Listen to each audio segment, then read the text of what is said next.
There are over 500,000 kids in foster care across the United States, and making sure they're well taken care of takes a village.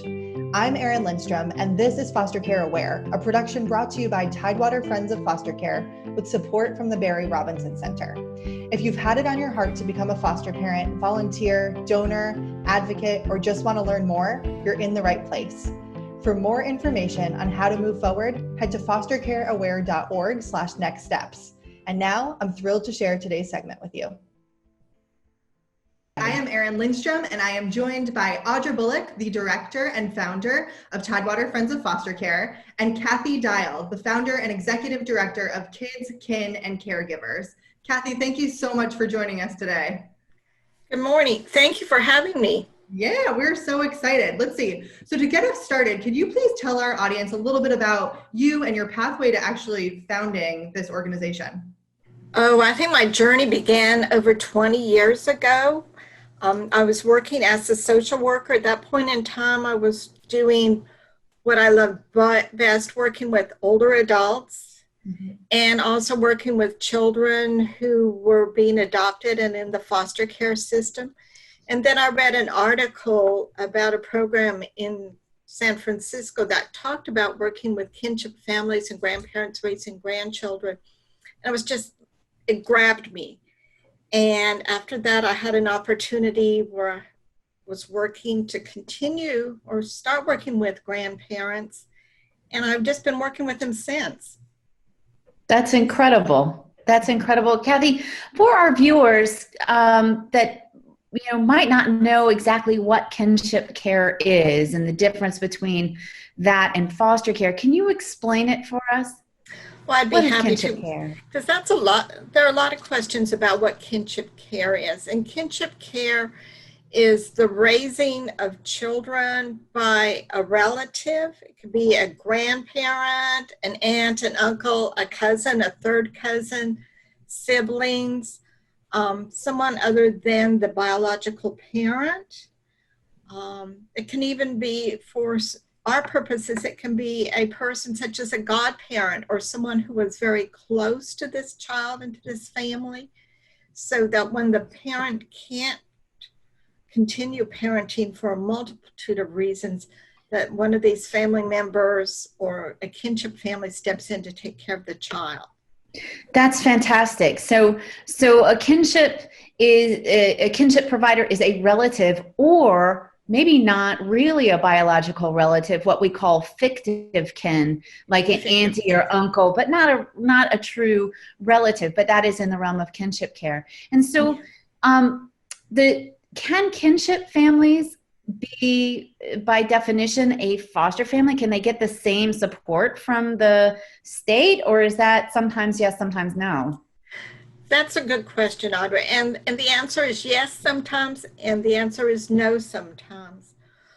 When you're looking at a child that, say, is coming into the foster care system, usually the Department of Human Services is involved in some way, that they're seeing the child as at risk of abuse or neglect, and that the parent can't take care of them anymore. So then if the Department of Human Services decides to take custody of the child, then they have the custody, and then they seek out a person to be the foster family. And as you know, it can be a non-relative who's serving as the foster family. And there are other times that we have relatives who said they will become foster parents and step up in that capacity. I don't know if that helps. The majority of our parents who are kinship families have stepped up for a multitude of reasons. Unfortunately, some of them, they've had the children's parents die for a multitude of reasons, disease, substance abuse. We've had others that have stepped forward when their child is incarcerated. Other times, grandma or the siblings are saying, hey, wait a minute, mom and dad, you're putting this child at risk. They need to come and stay with us for a while. Right. And then we also see the other situation where they get the phone calls from the Department of Human Services telling them there's an issue going on in the biological family. you have a couple options, either coming down to take the child to live with you, or we're going to have to put the child into the foster care system. So that's a lot of pressure for a relative. And I know I hear this quite frequently, and our viewers might not know this, but there are times where you have family members, specifically they're not living in the same state as you, that have their children come into foster care and you just don't know. And maybe months down the road, you get a call because the social service department has done a family search and come up, and now it's up to you to take care of that child. And that's an enormous undertaking, right? I mean, there are people that sign up for foster care. It is. But out of the blue to say, hey, you've got to take another child, or this child is going to go into the foster care system, and kind of understanding the uglier picture in a lot of people's head about what foster care is, that might be very threatening. So tell us about some of the unique challenges that kinship families face. Well, I think one of the unique challenges is that the child comes to them and they think they know the child, and all of a sudden you have this extra child living with you. And we joke a lot about having this young teenage boy coming, the one that's 11 to 12 years old, and we know their feet continuously grow, and we joke about having them attached to the refrigerator. And those things, food's costly.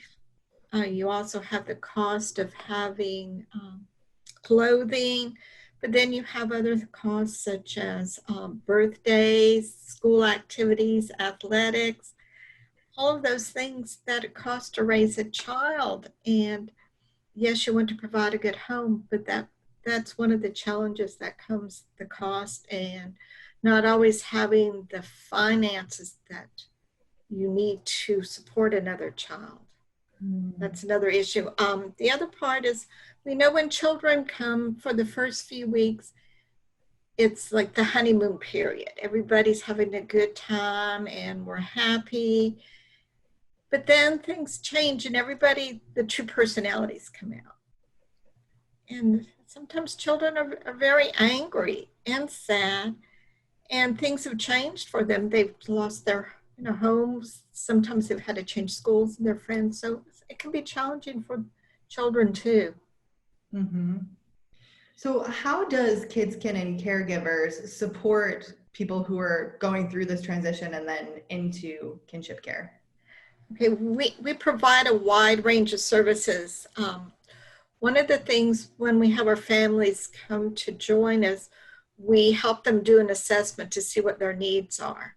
Mm-hmm. We don't make any faulty assumptions. We're looking at, do you have need for health care? Do you need help with education, the legal services, finances, mental health support, clothing, the whole realm of things. We do a comprehensive assessment. And then we also offer what we like to call the Dinner and Dialogue series.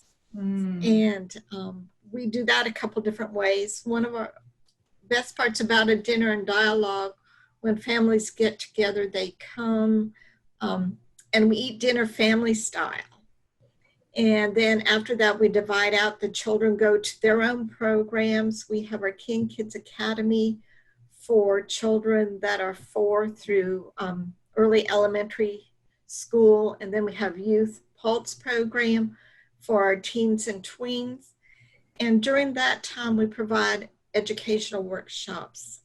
We talk about trauma-informed care. How are you going to parent a child who's had some trauma? We talk about parenting in the 21st century. Because many of us parented 20, 30, 40 years ago, and times have changed. Mm-hmm. We've changed, the children, society has changed. We talk about school and education. If children need IEPs or 504 plans, extra help in school, how do you handle homework? How do you handle a school parent-teacher conference, that whole part about school? We talk about family communication. How do you communicate with these children? How do you communicate with your whole family? And the family that's not living with you that's all of a sudden saying, well, you used to be grandma and you used to have all this fun, but now you're the parent. And mom, why are you parenting someone? You don't have time for my children. So we're there with a wide range of educational workshops to help them get through this and build on the tools that they already have. That's incredible. That's really amazing. I think a lot of us would not have thought about some of those challenges. Specifically, what resonates with me is the shift from grandparent, which I think every parent wants to be, because it's the fun. You sugar them up and you love them up, and then you send them back to a parent, to having to do that parental role. It's much different, and I assume that kids would often rebel because that's not the relationship that they've had, and they also want to go back to, I'm sure, their births, to their natural parents. So that's incredible that you help to build their resiliency. What are your biggest needs right now? Well, some of our biggest needs, we always can use volunteers to come and help with our program. One of the needs that we have is when we run our children's programs, based on the needs of the children, we like to pair them up, 1 or 2 children per adult, because they respond very well that way. And the children have so much to learn, but they have so much to give, and it's that one-on-one work that's important.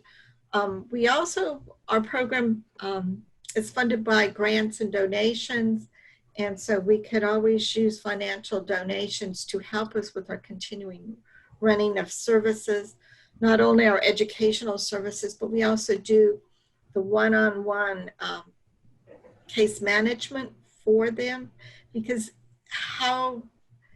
just going out there, we used to joke about children don't come with a tag attached on how do you take care of them. But stepping in now to the new realm of being a kinship family, there's so much out there, even, what resources can you find? Where do I go for resources? How do I apply for things? Who's going to be my advocate? Those are things these families need, and that's what we're here to provide. Amazing. So for people who are in kinship families and need support, or they're interested in getting involved as a volunteer, where can they go to find out more information? Oh, that's a great question. We have 3 places they can go to. One, they can always give us a call. The other is they can send us an email. And we also have a spot on our website where they can they can let us know they're interested in being a volunteer. Perfect. And let's see, that website is www.kids-kin-care.org. Correct. Amazing. Well, Kathy, thank you so much. This work is so important, and we really appreciate you doing it, following the call that was on your heart. And I know you're really creating a ripple effect by supporting the kinship carers, and then in turn the children, and for generations to come. Well, thank you. Thank you, Kathy. Thanks for all the work you do.